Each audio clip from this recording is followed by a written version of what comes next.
Derek Chauvin, the former police officer who was charged with killing 46-year-old George Floyd, was found guilty on all 3 charges Tuesday after the jury deliberated for only 10 hours.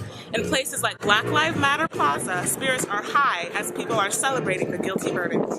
As COVID-19 continues to spread, animal hospitals are taking in more dog owners concerned that their pet may contract the virus. Desde enseñar la importancia de la educación, como aquí en la histórica HBCU, Howard University, hasta aprender cómo iniciar su propio negocio, A Girl's Gift les enseña a las niñas muchas habilidades que necesitan para tener éxito en la vida.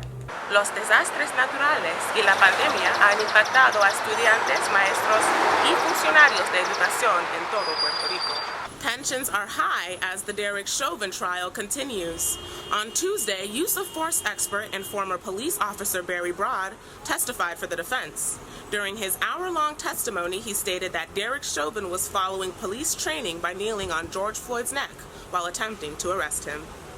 Since the media tour is virtual, more than 160 students were able to speak to a dozen companies from the comfort of their home. Alex Buharb never imagined a time where she would rethink socializing her dogs, until now.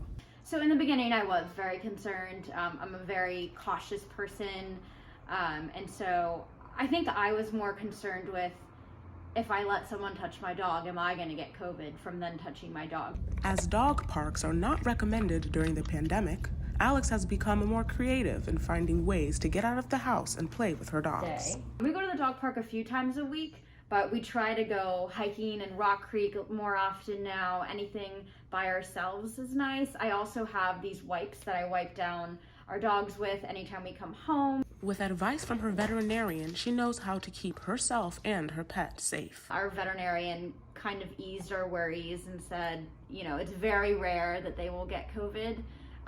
If they do, typical procedure, bring them into the ER and we'll take care of it. As COVID-19 continues to spread, animal hospitals are taking in more dog owners concerned that their pet may contract the virus. Dr. Karen Collier explains that your dog can contract COVID-19. It will present as the common cold and it will not be passed on to you.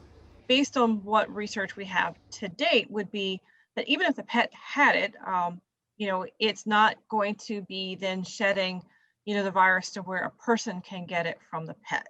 Veterinarians recommend you limit time with your pet if you have COVID-19 or are exhibiting symptoms, as your dog may not contract the virus, but they may carry it around your home. Reporting from Washington, D.C. for News Vision, I'm Énoa Gibson. No one should be above the law, and today's verdict sends that message, but it's not enough. Derek Chauvin, the former police officer who was charged with killing 46-year-old George Floyd, was found guilty on all 3 charges Tuesday after the jury deliberated for only 10 hours. In places like Black Lives Matter Plaza, spirits are high as people are celebrating the guilty verdict. There was no doubt that he was guilty, and I think the jurors knew that, which is why the verdict came back so quickly.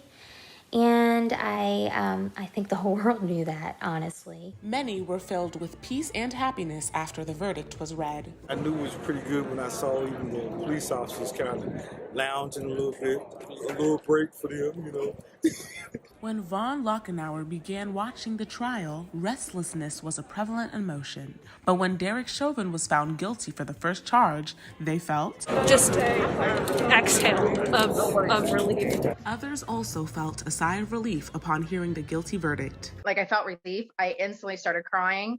After her initial excitement and shock, she felt happy for the Black community. There was also a sense of joy for not just me, because it does not impact me directly, but the Black community. Christy Haymond is glad that the verdict held Derek Chauvin accountable for his actions, but after shedding tears, she felt numb and instantly began wondering what this verdict could mean for her children. When I heard the verdict, I felt numb.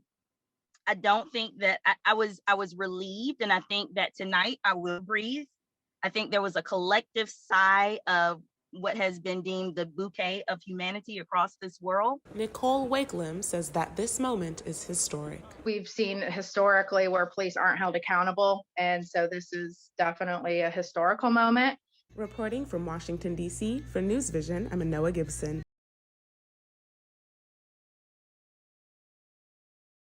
Working efficiently to write the script, to getting the right shot, and editing a package to perfection.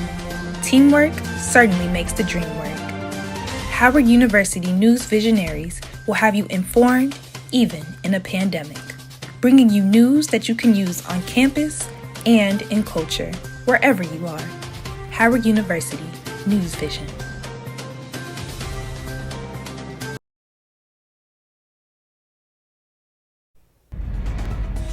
Your top stories this evening: a Gastonia family is grieving the loss of their 12-year-old son after he fell at a trampoline park. How the park could be held responsible. Take a look at this crazy video. Flight attendants usually greet passengers as they board the plane, but this flight attendant took a different approach. Passengers on this Southwest flight bound for Atlanta waved hello to their flight attendant, hanging out in an overhead luggage bin. They say she was in the bin for about 5 minutes and didn't get down until more than half of the plane had boarded. Next time you fly and you wonder if the cover head bin holds your luggage, it probably will, as long as it's smaller than a flight attendant. I think I've flown about 100 times and I've never seen anybody in the overhead bin. Neither have I. And you know, we might see a few more of those as travel picks up as football season starts. Our reporter Josh. Big changes are coming to Crabtree Valley Mall that could impact the way you shop. From the campus of Howard University in Washington, D.C., this is News Vision. For the past semester, Howard University had the honor of adding a distinguished Black journalist to the School of Communications staff list. Journalist Joy Ann Reid of MSNBC's The Readout.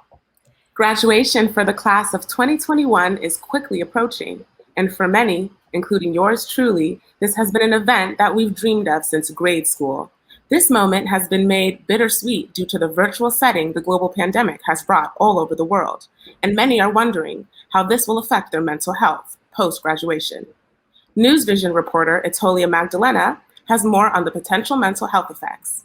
Hi, Etolia. Thanks, Énoa. I'm here on the campus of Howard University to interview a few. Things are looking up as we transition out of the pandemic and into what we used to call normal. As of Monday, U.S. adults are eligible for the COVID-19 vaccine in all 50 states, including Washington, D.C. and Puerto Rico.